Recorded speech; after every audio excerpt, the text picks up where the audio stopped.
Ancient Rome looked glorious, but one shared sponge in public toilets hid a deadly secret no one understood. Imagine standing in the center of the mighty Roman Empire, surrounded by marble statues, grand columns, and the noise of civilization. The Romans were famous for their advanced engineering, building roads that connected the world and aqueducts that carried fresh water everywhere. They prided themselves on cleanliness and public order, creating systems that seemed centuries ahead of their time compared to other nations.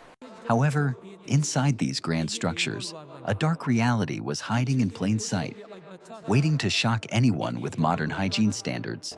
You step into a luxurious public toilet, featuring beautiful marble seating and a sophisticated water system running constantly beneath your feet. At first glance, it looks like the pinnacle of comfort and sanitation, a true testament to the greatness of Roman architects. But as you finish your business, the nightmare begins because there are no private stalls and absolutely no toilet paper available. Instead of the soft paper we use today, you look down to find something that will haunt your dreams forever after. Resting there is a simple wooden stick with a sea sponge attached to the tip, a device known as the Tersorium. This tool was the primary method for cleaning oneself in ancient Rome, a standard item found in every single public bathroom. And here is the truly horrifying truth that most history books fail to mention when discussing the glory of the empire. That sponge was not exclusive to you, but was shared by dozens or even hundreds of strangers who visited before you.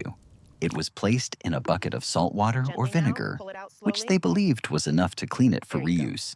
In the ancient world, this was considered the absolute height of hygiene and convenience, a luxury provided by the state government. But under a modern medical lens, that sponge was a superhighway for parasites and bacteria to spread among the population. The vinegar solution was rarely strong enough to kill the dangerous pathogens that accumulated deep within the pores of the sponge. From cholera to intestinal worms, the Tersorium turned these public toilets into silent breeding grounds for some very deadly outbreaks. While they built walls to keep enemies out, they were inviting biological enemies directly into their bodies through this shared practice. The Romans may have built great structures and roads that led everywhere, but they also shared the most disgusting thing imaginable. You have to wonder if the civilization we have today was paid for by the horrors and mistakes of the past. Let us dig deeper into the mechanics of this device and why it remained in use for such a long time. The maintenance of these latrines often fell to slaves who had to ensure the buckets were refilled with fresh vinegar water. While the running water carried waste away effectively, the tool used to clean the body remained a constant source of reinfection. Intestinal parasites like whipworm and roundworm were incredibly common in Roman times, and this shared sponge was the primary culprit. Archaeologists have found traces of these parasites in fossilized latrine soil, confirming the widespread health crisis of that ancient era. For Romans, the latrine was a social club where business deals were made, and the shared sponge was just a tool. They did not understand that invisible creatures lived in the water and on the sponge, waiting for a new human host. Without soap or antibacterial gel, the germs from the sponge would remain on their hands and spread to their food. This cycle of contamination meant that even the wealthiest emperors were not safe from the diseases bred in their own bathrooms. History records show that many Romans suffered from chronic dysentery, a direct result of their communal and shared hygiene practices. We take for granted the disposable nature of modern toilet paper, which breaks the chain of infection after a single use. The sponge, being organic material, would slowly rot over time, becoming an even better home for bacteria as it degraded. The vinegar might have masked the smell, but it gave a false sense of security that likely led to more deaths. In a busy city like Rome, a single sponge might be used by 50 different people in just one single morning. Soldiers, merchants, and commoners all shared this risk, binding the society together in a way that is truly stomach-churning. It is a stark reminder that technological advancement does not always equal biological safety or a true understanding of health. Roman medicine was advanced for its time, yet they completely missed the source of the plagues that ravaged their cities. When a sponge became too worn out to use, it was simply discarded, but the bacteria it carried had already spread. Some historians believe that these sanitary habits contributed significantly to the shorter life expectancies observed in the Roman population.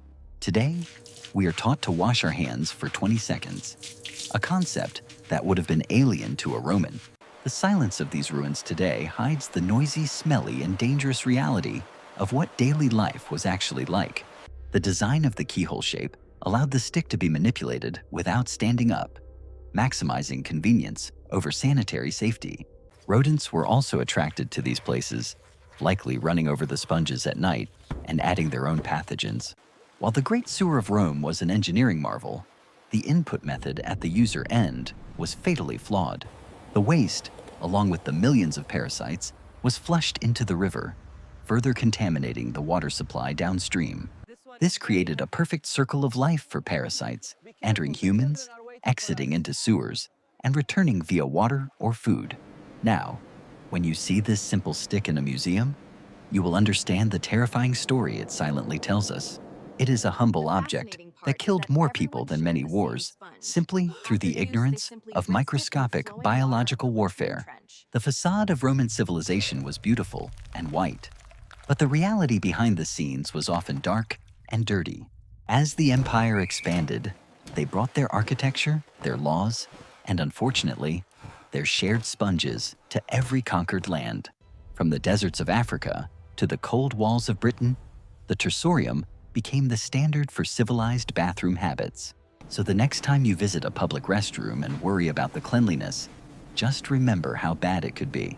Be thankful for the paper roll, the private stall, and the soap that protects you from the sins of the past.